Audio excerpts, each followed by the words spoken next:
welcome to the October 12th, 2022 City Council work session. Thank you for joining us in this hybrid meeting format we're using as our state and community continue to recover from the COVID-19 pandemic. For work sessions like this one, where there is no opportunity for public comment, those wishing to access the meeting can do so by watching the live stream available on our website, the broadcast on Comcast Channel 21, or by calling into one of the phone numbers listed for this meeting on the public webcast and meeting materials web page. And with that, thank you all for joining us, and I'll turn it over to the city manager. Thank you, Mayor. I've been looking forward to this conversation about sister cities, and I'm just going to ask Jason Dedrick to kick us off. Great. Thank you, Sarah. Good afternoon, Mayor and Council. My name is Jason Dedrick. I'm a policy analyst in the city manager's office and also the program manager for our Sister Cities program. And here today to give you an overview briefly of our Sister City program so that you can have the discussion that you've alluded to a couple times earlier this year, wanting to have a little time to talk more broadly about the program. So that's what today is set up for. Quick overview of the presentation. I'll review the history of our program, talk a little bit about our current program, how it's organized, how it's funded, and the types of activities that happen within our Sister City program. And then look forward a bit and set you up with a few questions or things to ponder as you enter into your discussion. So at the highest level, the Sister City program in the United States in sort of a formal and modern way began right after World War II. President Eisenhower convened a forum at the White House to talk about how to promote peace worldwide and what the U.S. could do in that. And so established the modern Sister City program in 1956. And one of the quotes from that formation was that we be united by our faith in the great promise of people-to-people and sister city affiliations in helping to build the solid structure of world peace. And so while other types of exchange and benefits were alluded to, like scientific exchange and technical and economic benefits, really promoting peace was the impetus for the modern program. At the same time, President Eisenhower established the Sister Cities International group in 1956. It was originally part of the National League of Cities, which I hadn't known previously. And then its scope grew and it split off as its own nonprofit about 10 years later. And so the mission of SCI, Sister Cities International, is to promote peace through mutual respect, understanding, and cooperation, one individual, one community at a time. So again, the link back to promoting peace.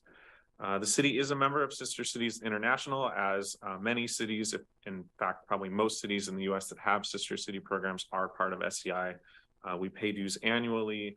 The benefits that we receive for that include publications and research that SCI does, also networking opportunities with other Sister City programs, technical assistance, often in the form of assisting cities with setting up new relationships, but also consulting on existing relationships. And so SCI was a resource to many cities, including ours, earlier this year when we were having discussions about cities that had relationships with cities in Russia. So in looking at how other cities are organized in terms of their Sister City program around the country, while not a formal dichotomy, there are really three primary ways that we have seen. One is that the city doesn't provide any funding for a Sister City program for the individual associations, and there's limited staff support. We tend to see this in some larger cities. So Portland is a good example, Salem, and also all cities in Washington, interestingly, because they have a state law that precludes any city from spending money on sister cities. In Portland and in other cities where there isn't funding provided, what you'll often see is an umbrella nonprofit association, which then coordinates the efforts of individual sister city associations. Another model is to have limited city funding and limited staff support, and that is in fact what we have here in Eugene.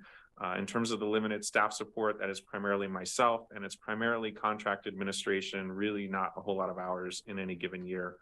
Madison is another city that has, Madison, Wisconsin, a similar format to ours. And then a third level is an increased amount of city funding and dedicated staffing. So you'll see dedicated half FTE or maybe one, or in larger cities, even multiple FTE dedicated to the program. That is the case in cities such as Tempe and Santa Cruz. So our program specifically grew organically. It was one city at a time, so it didn't come out fully fledged as a program. It was really opportunistic. We have 4 cities that are part of our Sister City program. I'll talk more about each of these in a few minutes. The fifth that I'll mention is our relationship with Ogaki, Japan. This is technically referred to as a friendly city. There isn't a nonprofit association. There isn't city funding associated with this. It's a little more of a ceremonial relationship, and that was established in 2015. So kind of a high level overview of our program. Each of those 4 sister cities is represented by a local nonprofit association that, as all nonprofits are, governed by a board with officers. And the associations are really the lead for those relationships. So the city simply follows the lead of those entities as they work directly with the cities in the host countries that we're affiliated with. In terms of funding and activities, the city allocates funding annually to support the expenditures of those 4 associations. Currently, that's $10,000 per association. That amount of funding is varied over time. Generally, it has gone up. Maybe around 10 years ago, it was more in line with about $5,000 per association, so it's gone up. It also has gone down at times when there have been budget priorities or the need to direct funds elsewhere. But generally has stayed relatively stable. Typical expenditures, so this is speaking broadly, what are our sister city associations spending these dollars on? One of the biggest ones is delegation visits, either inbound to the US or outbound to those countries, and the various expenses that are associated with that. Youth exchange for a couple of associations in particular is a big part of their programming. So stipends for host families, meals, other things associated with having youth either go to these cities or visit us. Cultural and outreach events are also a big activity, whether that's sponsoring and hosting their own event or being a member or a booth or a vendor at an existing event. Many ways that these groups are involved with cultural and outreach events. And then finally, just general program support is also an expenditure, as it is for most nonprofits, things like maintaining a website and 501 certification and those kinds of things. It is worth noting here that all of these activities, as you'll note, are pretty dependent on being in person. And so we've seen reduced activity over the last few years with all of these associations and in talking to other cities with their sister city programs as well. So COVID has had a big impact on sister city programs around the country, including here. The city enters into a contract with each of the 4 associations. That contract outlines the general requirements of the associations, as well as the general requirements of the city, what we will do to support those entities. Really specifies that the associations themselves provide the overall direction. They coordinate all the volunteer efforts as well as coordinate delegation visits. That contract has a reporting requirement that they produce an annual report that outlines their activities, details their expenditures. It also has a section that has them looking forward. What can they anticipate coming up in the upcoming year?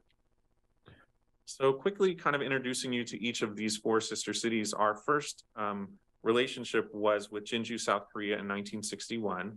This was initiated by Jinju. This is a community that is relatively small in terms of cities, but bigger than here. So it's around 350,000 people that live there. It's an educational hub, actually has a lot of universities in town. It's also a biotech and innovation hub. So this relationship was initiated by Jinju. They reached out to us in 1960.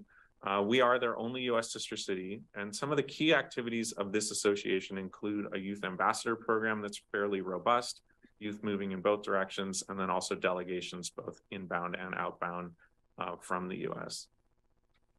14 years later, we added our second sister city, Kathmandu, Nepal. This is the capital of Nepal, a much larger city, around 850,000 with a larger metro area.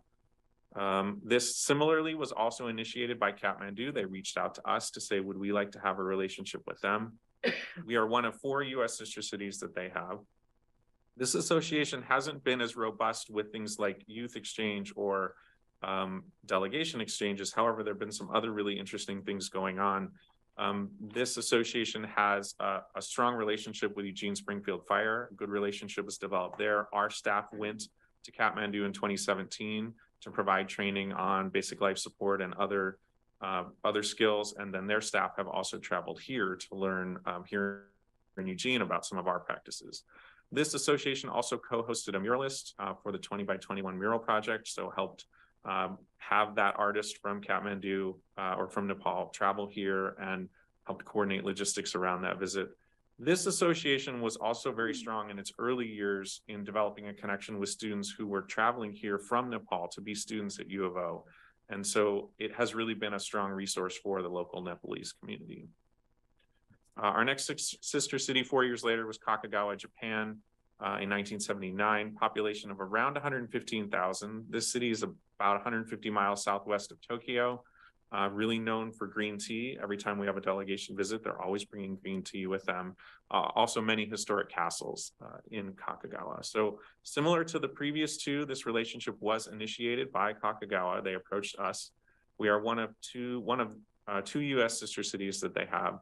And their key activities, a really robust homestay program for Eugene youth in Kakagawa that traveled there. Also have been a lot of delegation visits, both inbound and outbound over the years.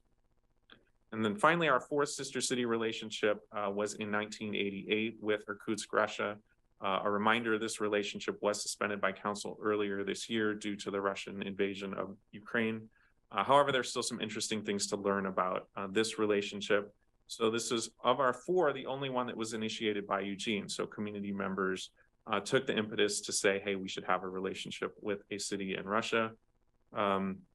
We are their only U.S. sister city relationship. And key activities haven't been as much on delegation visits, although there have been. Youth exchanges have been really important. A strong connection with the artistic community, with artists and performers traveling here from Ukraine, and this association helping with those visits and helping to make those things happen, and then also interpretation services as well. So what does this relationship look like on the other side?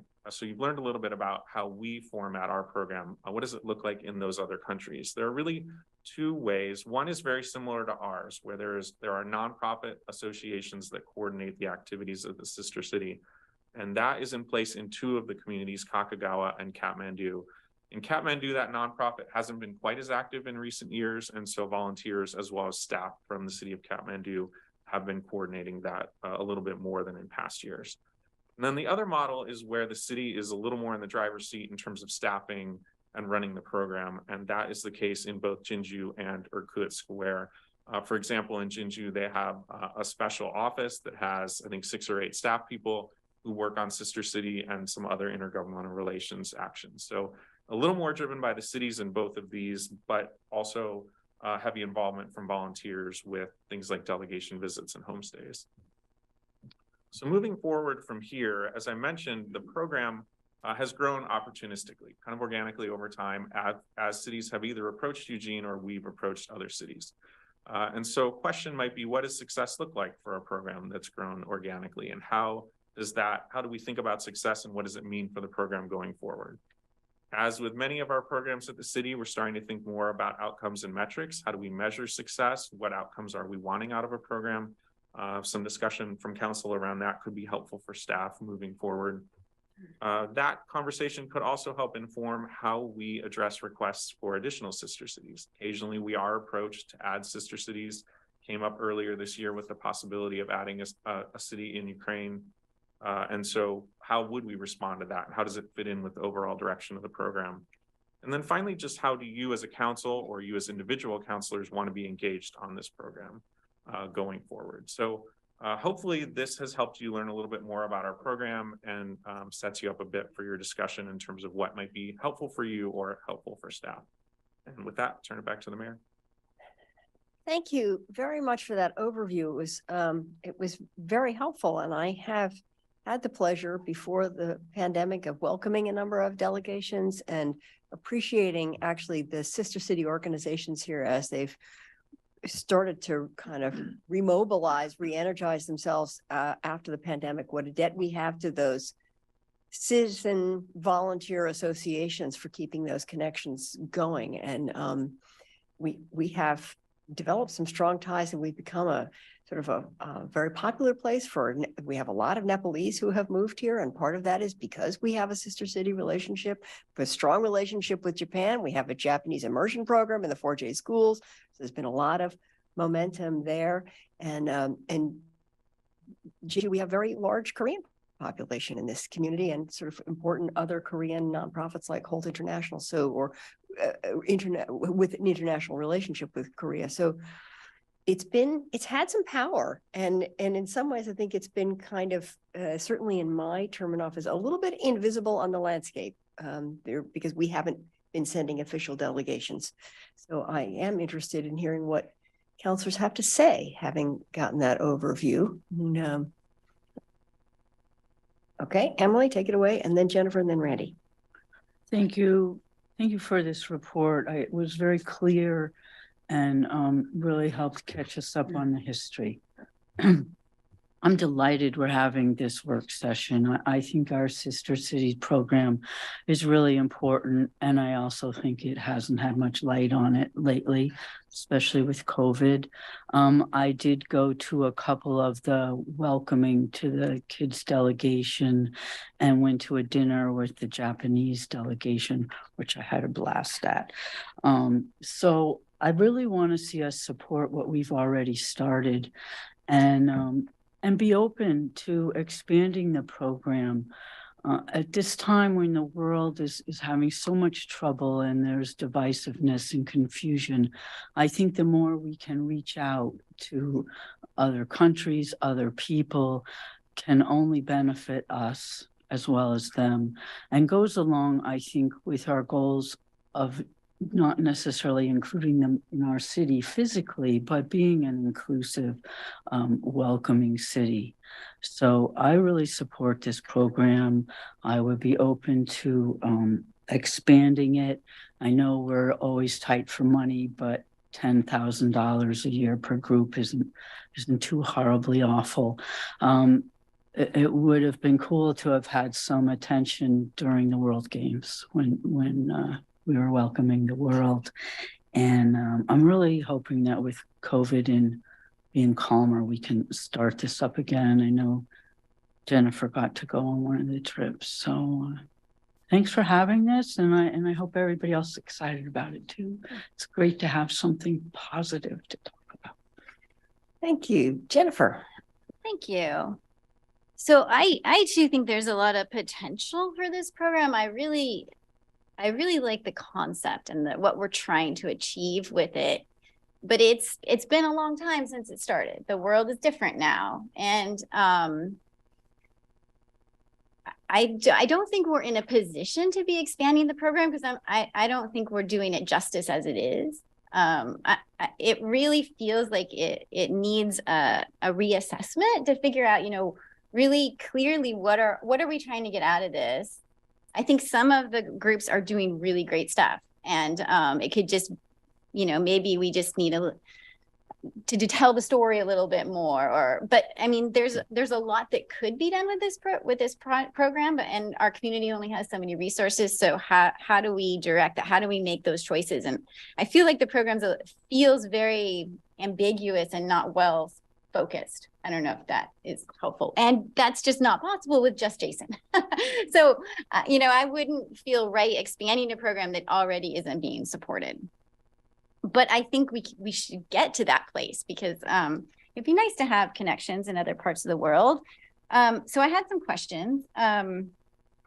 It looks to me, by looking at this report, do we do this the way we do neighborhood associations, where folks are reimbursed, or do we just give them a $10,000 check every year and go forth and do good?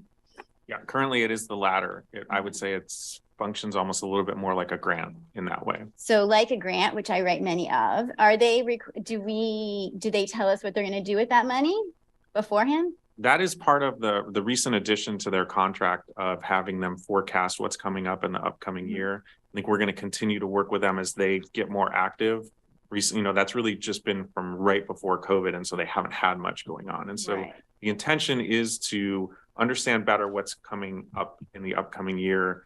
The one thing I'll note on sort of how the funds are awarded is oftentimes they have to accrue funds over time to be able to afford some of the bigger things like delegation visits. And so that is what we've heard. If they may have expenditures that are below that amount in one year, they need those funds from that year, maybe for the next year, because there's going to be a delegation visit. Okay. So in the future, what we can expect is that their reports will show we received this much money from the city and we spent $200 on beverages for our summer picnic and $50 on stamps, and it's going to be detailed, right? Correct. Okay. That is excellent. I'm really glad to hear that because in the past, I don't believe that was true. Correct. Okay. So are you in charge of checking their plans for the next year and, ensuring that, this is an appropriate city use and this is all good and okay. And checking it when they then come back at the end of the year and verifying that it all checks out. That is fantastic as well. Okay. Okay. So that's why there's no financials in here right now, because that is for next year. All right. Do you feel like, I'm worried that you have a lot of other stuff to do. So is the capacity, is the things that you have on your plate to deal with this program right now realistic? It does tend to fall lower on the priority list. Mhm. My work, yes, I'm juggling a lot of things, and that's sort of the way the position is structured. And because these nonprofits are doing most of the work, it's something that can have a lighter touch. Mhm.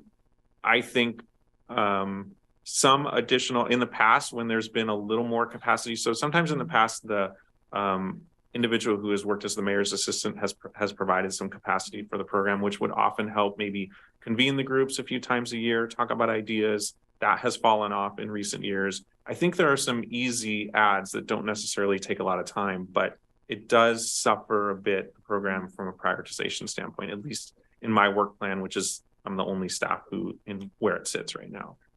Okay. It looks like I'm out of time, so I can bring you back for a second round if you need it. we'll see. Okay, Randy, then Matt. Thank you, Mayor, and thank you, Jason, for the presentation. I think what makes this program, or the strength of the program for me is the people-to-people relationship and trying to bypass government. I think when it gets government to government, it changes the whole feel of it. Originally, when this came before council on Ertusk, I voted against eliminating that relationship because I thought it was important that we maintain at least a hand, across the water. When it came back for a suspension because of the Russian invasion of Ukraine and some of the information that we were provided as council about how the perception that the public was not, or the people of Tursk were not allowed to override their government and have a relationship that wasn't filtered. I voted to suspend the relationship, but my hope is that we re-engage at some point. As far as adding new cities, I'm inclined to agree with Councilor Ye that I'd rather see a little better structure in what we already have before we add any more. Although in the same breath, I will say, if ever a community needed a friendship hand, it's probably Ukraine right now with what they are undergoing with the invasion. It's something I'm interested in, but at the same time, I know we have a lot of things competing for our time, competing for our money. We still have an unhoused challenge here in our community that we are not sure how we're going to pay for the long term. So I want to be mindful of that when we explain to our community why we aren't able to do certain things that are tied back to money. And I think we need to, I'm not saying I don't want to continue this, but I think we need to have a good explanation to the public of why we think this is important to spend money on this. And most of the questions I had have already been answered, either in the AIS, your presentation, or the questions we've received already. So I think I'll just stop right now at this point and withhold the right for a second round. Thank you. Okay, Matt and then Mike. Thanks, Mayor. Thank you, Jason, for providing at the top of this conversation a bit of history reaching back to the Eisenhower administration. And I was unaware that 4 of the 5 sister city programs were initiated by our sister cities. That's that's encouraging and worthy of applause. In my birthplace of Covina, California, in Southern California, there was a noticeably strong sister city relationship between Covina and Jalapa, Mexico. So much so that statues were gifted to the city of Covina. There was a park in Covina named after our sister city. And so I grew up aware of the advantages of having such a strong collaborative relationship, and recognizing the growing Latinx community in Eugene, Springfield. I would enthusiastically support an exploration of a sister city relationship with communities south of the border. More broadly, I'm also enthusiastic about a 21st century post-COVID sister city program that expands to all corners of the globe. I thank Councillor Semple for bringing up the World Games, because that provided an inspiring opportunity to connect with the Ethiopian delegation. And organically, it was the Ethiopian delegates that talked about the potential for a sister city relationship with Eugene based on their experience at the World Games. So our experience over the summer could be the kernel, could be the birth of a dynamic and collaborative relationship with a community in Ethiopia. I'd love to see that happen. I'd love to see us explore a sister city relationship in Ukraine. I recognize the strains, the financial strains that were brought up, but it looks like sounds to me like options 2 or 3 or a hybrid thereof could be a path forward. I also want to express my gratitude for having this conversation. I hope it's I hope it's one of among many about a culturally rich exploration and exchange of ideas and best practices and art and culture, going all the way back to the Eisenhower administration that fosters and supports peace. I would be thrilled post-COVID to welcome delegates and as my predecessor did, travel and represent this community with our sister city programs, and hopefully even expand upon those relationships that exist. Thanks so much, Jason. Thank you. Mike. Thank you, Mayor. And thank you, Jason, for the presentation. A lot of information there. Question, Jason. It sounds like from its inception and origination, this is predominantly a cultural exchange. That's the way it seems to me that it's been operated over time. My question is there any aspect of this that the Chamber of Commerce is involved with or other groups are involved with in the way of economic development or any kind of I don't even want to say financial, but I want to say commerce related exchange that you deal with? Is there any group locally that deals with this program that way, or is there any aspect of it with any of the individual associations that deals in commerce? There has been some involvement from the Chamber of Commerce over the years. So, for example, with the city of Kakagawa in Japan, they have met with the chamber when they've been here. One of their interests has been, the economic, their green tea industry, and how could that be in terms of the relationship, or using the sister city relationship as a way to explore economic exchange. So I know that they've met with the chamber. I know that in the early years of the relationship with Irkutsk, there was also communication around the timber industry. Both of our communities being heavily reliant on timber, at least historically, and there being interest in sort of business development exchange between the two communities. So there has been some of that. I would say it's been more ad hoc than something formal, but certainly it is something that those sister cities are interested in, and I think that the chamber's been interested in as well.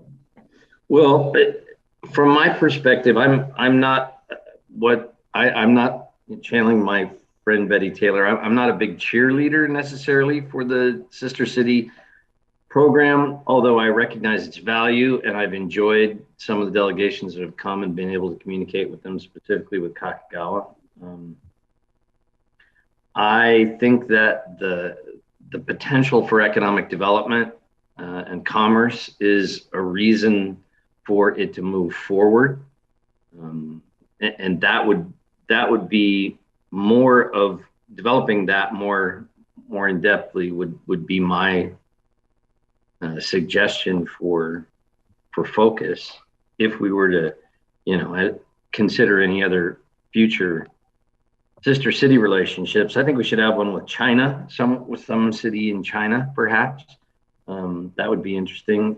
I know that there are several places that deal with foreign products in our community that do very, very well. And I think that has a real opportunity for jobs and for other benefits to members of our community to continue that.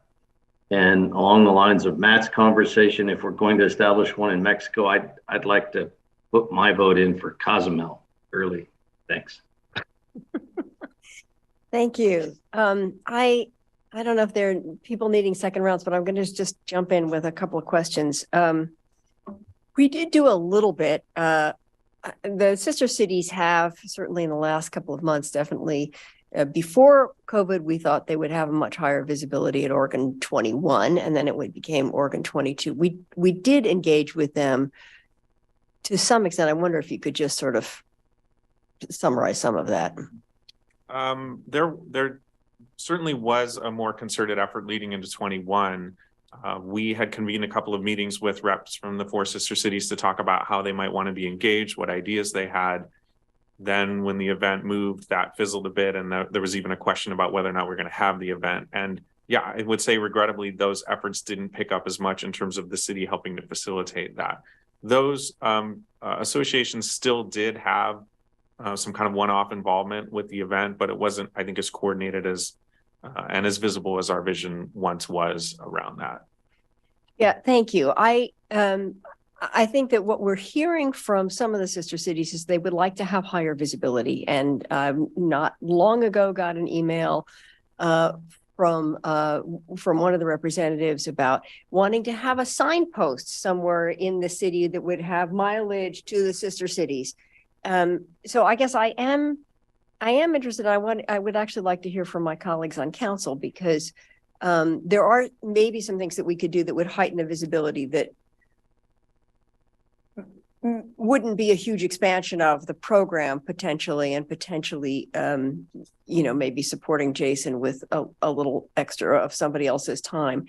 And the other question that I would like to hear counselors comment on is that part of our engagement in the past has been not only have we received delegations, but we have sent delegations. And so that has been particularly very strong with the Japanese students because of the immersion program. But I think Jennifer was the last one to go on a delegation. That was in 2018. Prior to that, I think, it was early. It was in Kitty's probably second term, 2006 or so, when she last went on a delegation. And so 2 questions around that. If that's, when you consider a strong relationship with the sister cities, is that something you as counselors are thinking about? And then secondly, the question around the cost of that, when we talk about $10,000, in the old days, when we sent a delegation, that didn't come out of the chapter's $10,000. That was a separate expenditure by the city, I'm assuming. That's correct. The city does have a little bit of additional funding that beyond that 10,000 that we can use when we have a delegation visiting or going, and sort of the fees are a little higher. We have some funds allocated. We can assist with that.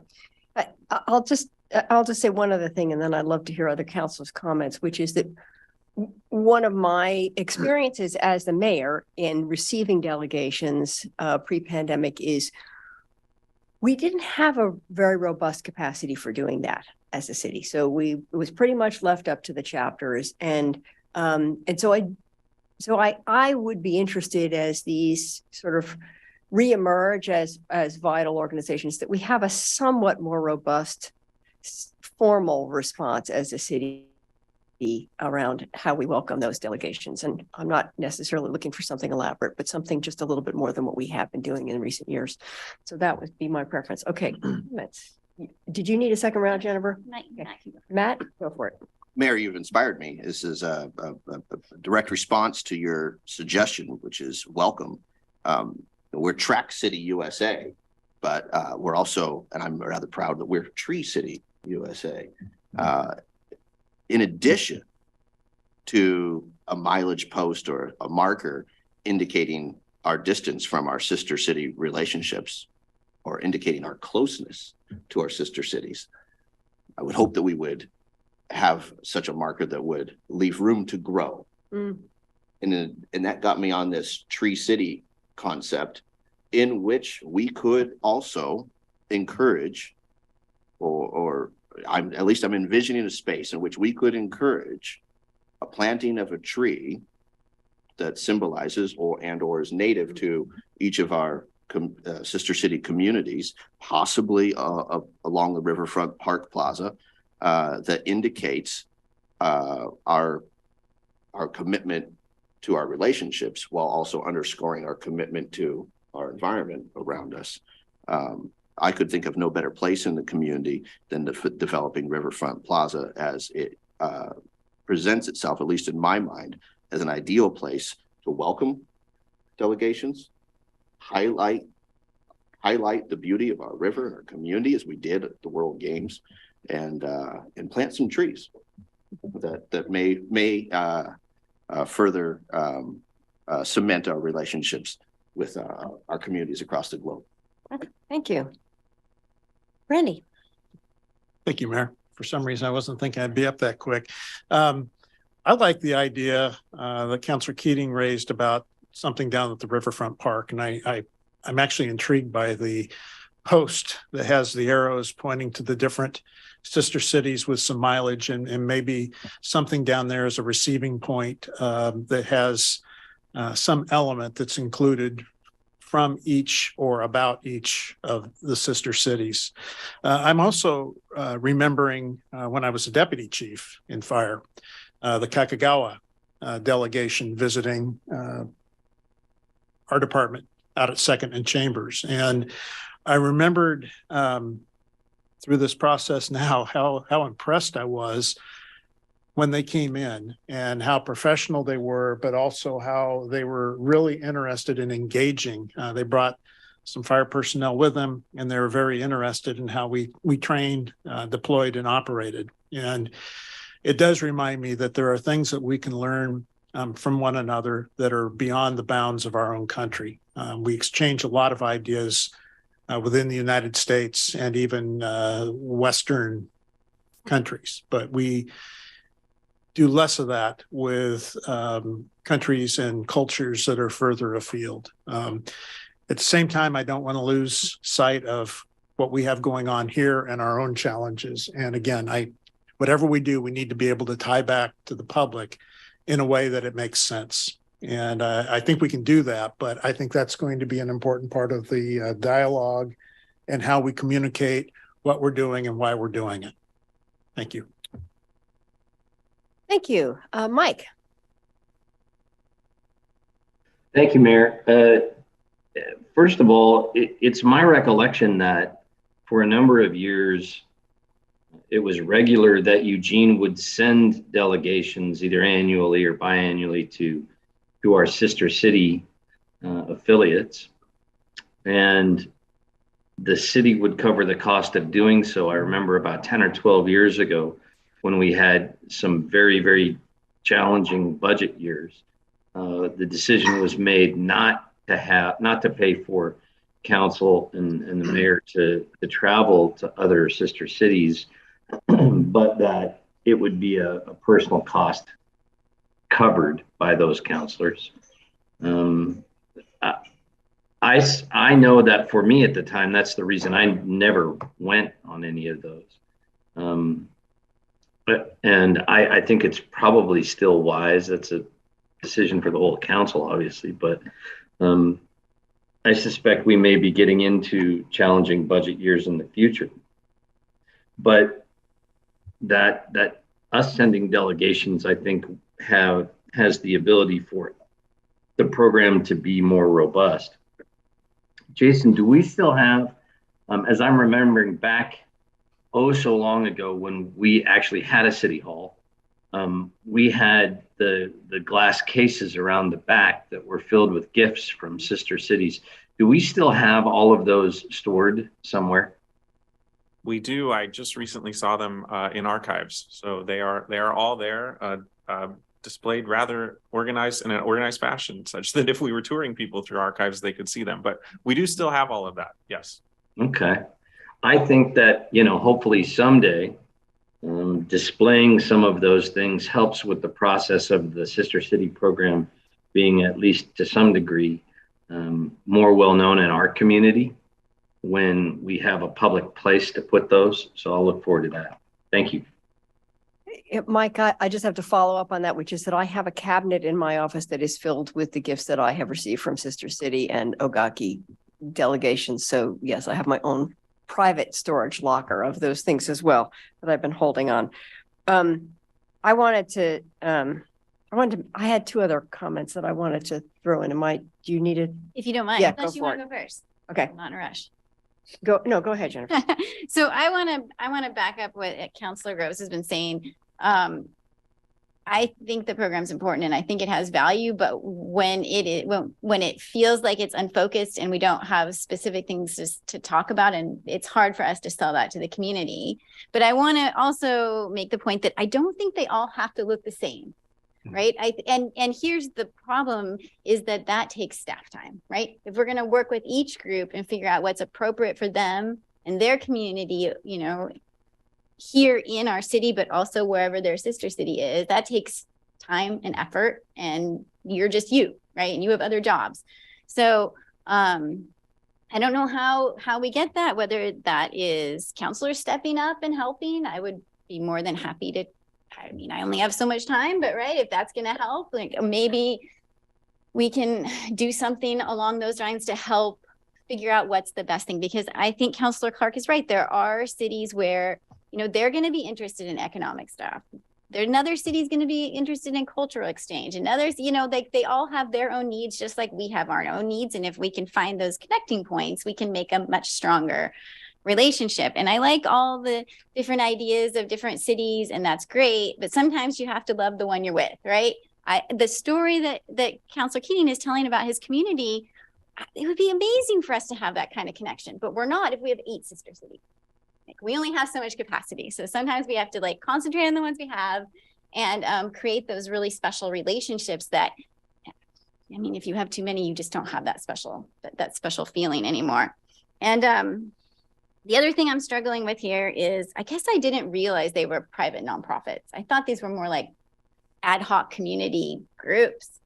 And I'm struggling with that relationship now because, we're asking them to provide a service, but they're not part of our organization. And maybe the specificity that I am expecting is somewhat inappropriate. And I'm struggling with where that lies when you're asking, it's not like a city department where we can be like, no, city staff, you're going to do this, this, and this with the money. And so I guess I'm thinking out loud, which is not helpful, but I wanted to share that. And when I was in Jinju, they have a display, I think maybe the old city hall, where they have a section for each of their sister city, and they have little things in it. And it's great. It even has a little sign in each one that kind of gives some basic information about each city. Ours, for some reason, has a little statue of California in it. So we might want to work on that. They're close. They're getting close. But it was really cool to be able to see the different cities that they had and little things that represent their community that I assume they have been given. I think that's a great idea, Mayor. And Matt, one. Yeah, ever so briefly, thank you. The archives conversation so reminds me of Indiana Jones or Raiders of the Lost Ark. So I look forward to getting those out of archives. A, and B, I started this meeting on Zoom, and I didn't know that she was present until I physically was in the room. And it's an honor to see the Honorable Betty Taylor here with us today. And she has been such a champion for the Sister City program. I thank you for your service, Councilor Taylor, and look forward to continuing to be as ardent of a champion for this global program that benefits not just our community, but benefits and supports peace across the globe. Thank you. And I see Mike. Mike, do you have a new comment, or is that a leftover hand up? No, just a quick one to say I didn't know Betty was in the room, and I wanted to say hello and belated happy birthday. Thank you. I have a thought. I actually have two thoughts. One, taking Councilor Yap on her comments, which is that it has generally been I have been the liaison to the sister cities generally. When they come through, they meet with me. I have been the contact and work with Jason.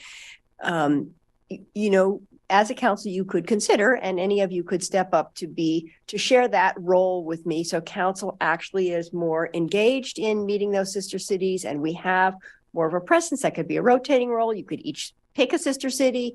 We could do that in any way you wanted, but council could become more engaged in that, and that might help us sort of think about what our next steps would be. And we could conceivably begin with sort of scheduling meetings with the different sister city. I have met with them, but an opportunity for counselors to do that. So I'm putting that out to council, and you can just raise your hand if that's something that's of interest to you. And the other, just as an aside and a complicating factor, so I don't want to take too much time with it, but I have a very close friend who has adopted Ethiopian children, and the Ethiopian son came and met with the Ethiopian team during Oregon 22, and I was talking to her yesterday about that experience, and she mentioned that Corvallis may have an Ethiopian sister city. And so one possibility is that we could also think about, we expand our sister cities without expanding our sister cities, right? That we actually form some, informal but gratifying kinds of relationships with other sister cities so that we can, sort of partner with them or benefit from that. They have visitors who maybe could come to Eugene. We could visit with them when they go to Corvallis and so on, without having to really do a formal expansion of the program at a time when resources are limited. So couple of thoughts. And with that, if there are no other comments, I think, thank you very much. Jason, was great to talk about this. And I think we're ready to move on to our next item.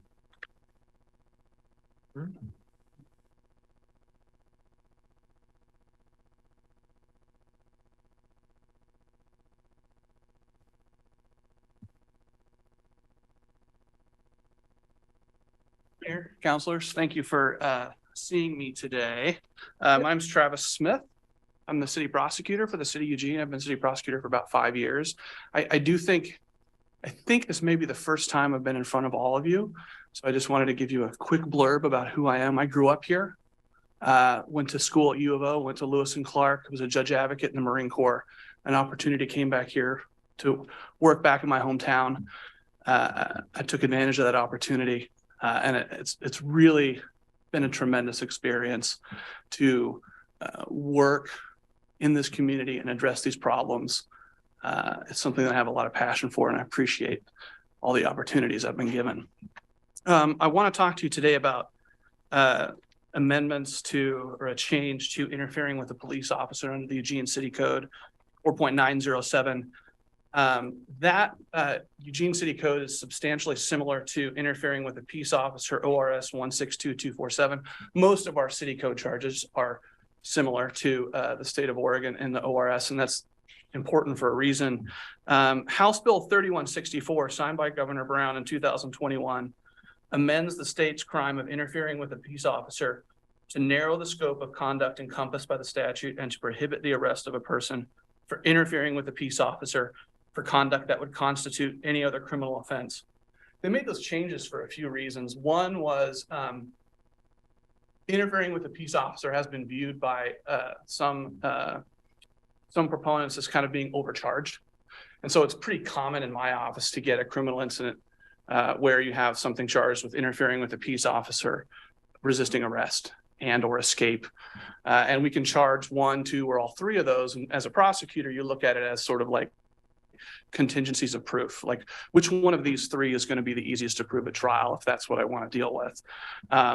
But the state legislature felt that it was still being overcharged. And so one of the things they brought up was removing that. And so that's the last sentence in the change. I don't know if you have the AIS in front of you, but probably the easiest way to walk through this is you look at what the current law is in the Eugene City Code on the first page. And the second page is the changes that we are requesting.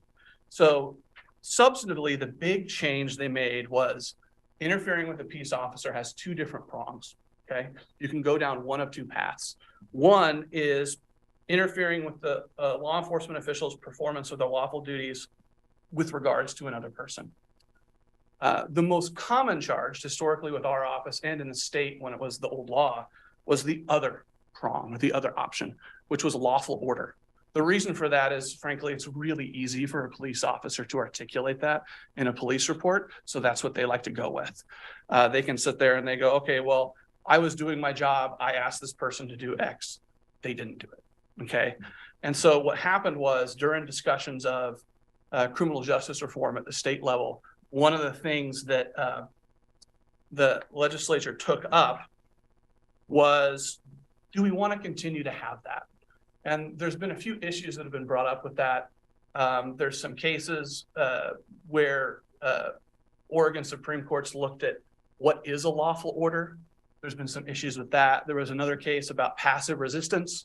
Passive resistance has become an affirmative defense essentially to that. And so this is kind of like someone doing a sit-in, right? Like if they're protesting and they're sitting there and they're not actively leaving when they're being asked to by police, that's not going to be considered interfering with a police officer. And so the court or the legislature just removed lawful order as a prong. And if you look at sort of some of the statements as to why Representative Tina Kotek, this change removes the opportunity for confusing an officer's authority to give an order and instead focuses on deterring behavior that actually prevents an officer from doing their job. Representative Noble, to use language that I think many people would understand, interfering is not intended to be an appropriate charge for what we call contempt of cop. We want it to be actually interfering with the administration of justice. And so if you look at the changes that the legislature made, which are the same that we're asking for here, you're removing that prong, but what it does is it creates a gap of potentially criminal behavior that I think the state wanted to address, and I think it's important for the city to address. So if you remove the lawful order piece and you just have that other prong, which is interfering essentially with the officer to investigate any criminal activity with regards to another person, you ask yourself, well, can you interfere with your own criminal investigation? Well, you can. So that was sort of the fix the legislature addressed with that, to address that gap, which was or a criminal investigation. And so that's where we're at. The issue we have with our current city code is the big thing is a city code, a city criminal law cannot directly conflict with state law. Okay.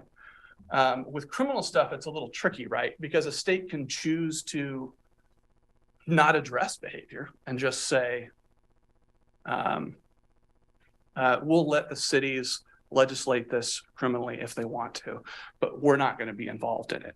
Where you run into a problem, and the problem that we have now is the state legislature has explicitly said, not following a lawful order of a police officer, we don't want that to be considered a crime for purposes of charging with interfering with a peace officer or police officer.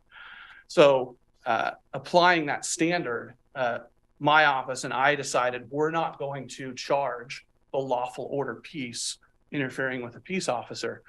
And so we have a gap in criminal conduct where the new interfering over at Lane County Circuit Court addresses that issue, but because historically misdemeanors come to the municipal courthouse, we can't address that gap in coverage. And so that's why I'm asking for that change.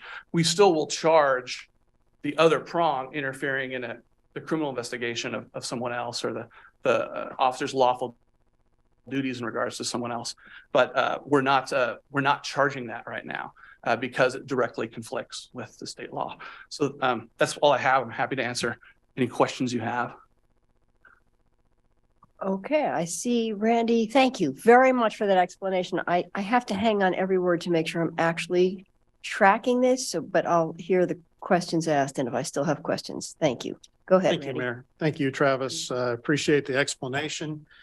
I'm assuming that the decline in staffing at the DA, County DA's office makes this even more important. Would you say that's correct? I would say yes. I mean, that is a complicated answer.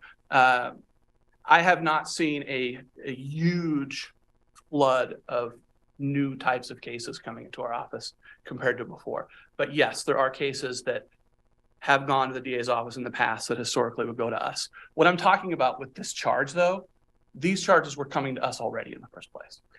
Okay, so the fact that there's a decline in staffing there will not affect this at all. This particular charge, no. Okay. Whether or not they address like a theft one, which is theft over $1,000, and they choose to no file that because it's a low level property felony, we would get that and we would figure out what we wanted to do with that case. Okay. That is something that is happening now. Okay, this is specifically about law enforcement, correct? Doesn't have any broader parameters, for example, firefighters and paramedics? No, that specifically references the involvement of a peace officer or police officer. The state version also includes probation officers and things like that, but we don't have that in our justice system. It seems to me there used to be a state statute that applied to interference with a firefighter. And then, of course, that was stretched in to include firefighters rendering medical aid because firefighters do get interfered with. Yeah, I'm not familiar with that particular statute. It's not something that is coming through our office. Okay. At least since I've been here in the last, actually 7 years now as deputy and city prosecutor. Why wouldn't we consider adding that in for all public safety? We could if we wanted to. I would recommend having it as a separate statute. Whenever we get into situations where we're adding language unique to ours, unique to the city code, and there's an analogous statute in the ORS, you want to be really, really careful. And so I think a really good example of that was when we amended our intimidation statute to bias last year, maybe it was the year before, and we added some specific terms on protections for the unhoused. A lot of care went into that. What I would recommend if you do want to pursue a statute similar to that for firefighters, analogous to what's in the ORS, and again, I'm not familiar with it, so I don't know if it's still there, that it would just be its own thing. It's been a while since I've dealt with that, but it has come up in our line of work. And I don't think firefighters get interfered with as much as police, but they do get interfered with at times. And it does, get in the way of rendering life saving aid and creates a dangerous situation for our people. So if that's a pretty easy fix, that's something I would sure like to see us have the ability to do something about it locally. I think my recommendation would be that we follow up with fire and just see like how much of an issue is this. You can get up to speed on the ORS and come back with a recommendation if that's something. No, I would appreciate that if we could just get it. Again, it's been a while since I've dealt with that, but anyway, there used to be, it probably still is something in there. And I will add, I mean, you will be seeing, this is it's presented as kind of an immediate need because there is a hole and we need to true this up. There will be, we anticipate after the first of the year, or most likely after this next legislative session, a larger conversation with all of you around a number of code provisions that need to be kind of reconciled with state law.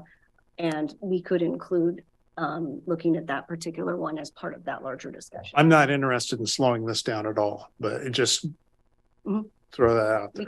We can look at that as part of it for sure. Okay, I'll see if I can find it in between. Thank you. Okay, thank you. Mike. Thank you, Mayor.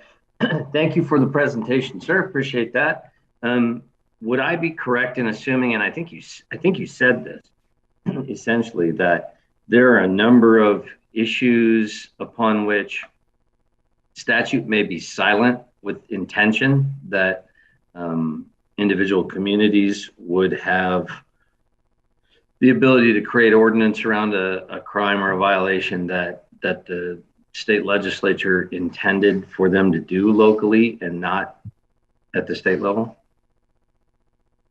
I mean, I think that's an understood concept. I think a really good example of that is current right now is open container in the city of Eugene. Open container in Eugene is a crime. There's not an analogous statute at the ORS. And that's something that historically cities have determined how they want to manage themselves. And so that's an example of that. Yes, Councilor Clark. Thank you, sir. So my question is, how did you get to the place where it sounds like you've made a determination that this is the way we ought to go, and rather than what someone else might say is leaving more options in the police officer's hands to do their job? Can you give me more information about why you think it's good that we should make this change? Well, I think my interpretation, my legal interpretation, I provided a memorandum to the city attorney about this, and most of that is in the AIS that you see in front of you, is that there's constitutional requirements and case law in Oregon that speak to when a statute directly conflicts with a city code. And so in this particular case, you have the clear intent of the legislature to decriminalize something that was criminal before, which is the prong and interfering with a peace officer not following a lawful order. And so do we have that authority in the case law that exists and the previous court decisions? Would you say that it's rational that we still have that authority? Well, I think when you have situations in a legislation, in any kind of legislation, whether it be a city code or whether it be a statute, right? If there is case law that says, here is an issue that creates a conflict. And I guess to be really clear, we have not litigated this in the Eugene Municipal Court. We did have some motions filed by defense attorneys regarding this issue, which prompted us to look at this. And so I was in a situation where, as a prosecutor, one of the things that you have to do that's pretty important is you follow the law, right? And so I looked at the situation, and we did our own independent research, and we looked at all the minutes and legislative history up at the State House. And it was abundantly clear to all the city prosecutors in my office and us, we discussed this, that there is no way that this does not directly, that the prong lawful order does not directly conflict with that state law. And so that the case is Dollarhide, and there's a whole bunch of cases after it, but a lot of defense attorneys or people who work in this field will say that's a Dollarhide issue. Right. And that means there's a conflict between two pieces of law, which one trumps. And in this case, the state law trumps us. And so we can't. And if the city just disagreed, and if the city just disagreed with the legislature and thought that should remain a normal part of what a police officer does, what are the consequences of making such a decision? Well, I'm going to try to stay within my lane as a prosecutor. There's some civil analysis that I think would exceed my office and more towards the city attorney's office in regards to potential civil liability for that. But for our purposes, I'd never like to predict what a court does. And I always tell victims that when we're prosecuting cases, because you never really know. But it is very difficult for me to not see a solution or a scenario where if we were to continue to do this on a criminal case, that issue is presented in court and the case is dismissed. We just never got to that point because it was just so painfully obvious to all of us. Okay. Thank you, sir. Okay, thank you. Randy, second round. Thank you, Mayor. Travis, City Attorney, it's ORS 162.257, interfering with a firefighter or emergency medical service provider. It's a Class A misdemeanor when a person commits the crime of interfering with a firefighter or emergency medical service provider. If the person, knowing that another person is a firefighter or emergency medical services provider, intentionally acts in a manner that prevents or attempts to prevent a firefighter or emergency medical services provider from performing the lawful duties of the firefighter or emergency medical services provider. They must have gotten paid by the word. Anyway, that's it. If we could look at a way of folding that in, just Mike, and I'm sure this probably already applies here locally, but just to make sure you have that covered, because again, it does happen. Thank you. Okay, thank you. Any other questions, comments? Emily? I think that it makes sense to go along with what the state is saying, and I think it just gives more opportunity for fairness and people communicating better. Thank you. Matt, as Council Vice President, you want to put a motion on the table? Well, yes. Or do you have And to- I you need to speak? I would speak to it as well. So if you want to hand me that. Well, I have a I'm couple gonna have questions. it. I'll hand it to you. Prior to the legislative reform or cleaning up the language, if someone was videotaping an incident and received an order from a peace officer, a lawful order, one could argue that they would be, and they disobeyed and they continue to record on their phone or whatever means of recording, that they would be violating quote unquote a lawful order, which begs the question in a larger conversation that we could take every work session from here until the end of time to define what is a lawful order. Have those persons or have you seen incidents in your time as a prosecutor wherein that type of action or activity was prosecuted? And is that the impetus for the legislature taking action? Or is it a larger conversation around, I believe, Article 1, Section 9 of the Oregon State Constitution that's been argued around search and seizure, proper search and seizure, and a person's ability to lawfully exist. And again, back to the larger debate, what constitutes a lawful order? And you have seen in your time incidents like I described prosecuted, what happens to those folks? Are their records expunged? If folks have been prosecuted prior to this state law and are serving time, is their time decreased? Are their records expunged? And or have you, I'm going down a rabbit hole that doesn't exist. Have you seen this in your time as a prosecutor?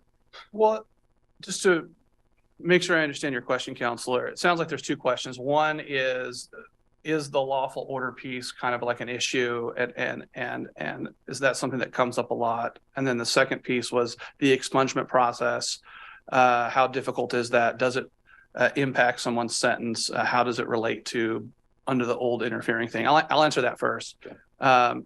So the expungement process actually substantively changed quite a bit around the same time. The state passed a whole bunch of laws at the same time regarding this issue and made it much, much easier to expunge your records. And I won't go into the specific details of all of it right now, but it's a much shorter period of time. You have to wait, less hoops you have to jump through, things like that. When someone is convicted of a crime, the crime they are convicted of has to do with the law at the time the incident took place. So if the crime took place June 30th and we convicted someone, we would charge under the old law. If it was July 1st, then they're going to get the new law. And at a certain point in time, that's when that law becomes active, is when that is accountable. So from a criminal justice standpoint, if someone is under that old rubric of, say, like June 24th and the law changed on July 1st, if they get convicted on June 20 for that June 24th incident and they get sentenced for it, they're going to serve that out. As a prosecutor, one of the things that you want to take into account, because you have this very powerful thing, which is prosecutorial discretion, is you take into account those things. So I guess the short version is it doesn't impact it too much because it really has to do with the law at the time the incident took place. As for your first piece, the lawful order, there are a number of cases that address, is the officer giving a lawful order. There's factual scenarios with people recording cameras, whether or not they're allowed to do that. Sometimes different states have constitutions are interpreted differently. But what it comes down to in the guidance that I gave officers before this law change was, if you can articulate why you're not able to do whatever it is you're trying to do, then that would meet the element of lawful order. But at this point, it's just not something we're just doing anymore. I'm explicitly telling officers, I'm not charging this on all the in-service trainings. And so we're here today to sort of get that fix so that we can get, when someone is interfering in their own criminal investigation or any criminal investigation, so that we can expand that scope to where it's at the state level right now. Good. Thank you. Are you ready for motion? Thank you. Move to direct the city manager to prepare an ordinance amending Eugene City Code 4.907 consistent with House Bill 3164 and schedule a public hearing. Second. All in favor, please raise your hands. 1, 2, 3, 4, 5. Thank you. And that's all we have. No one is here to oppose it. So that passes unanimously. Thank you very much for that explanation. Appreciate it. Thank you. I appreciate it. And with that, we are adjourned.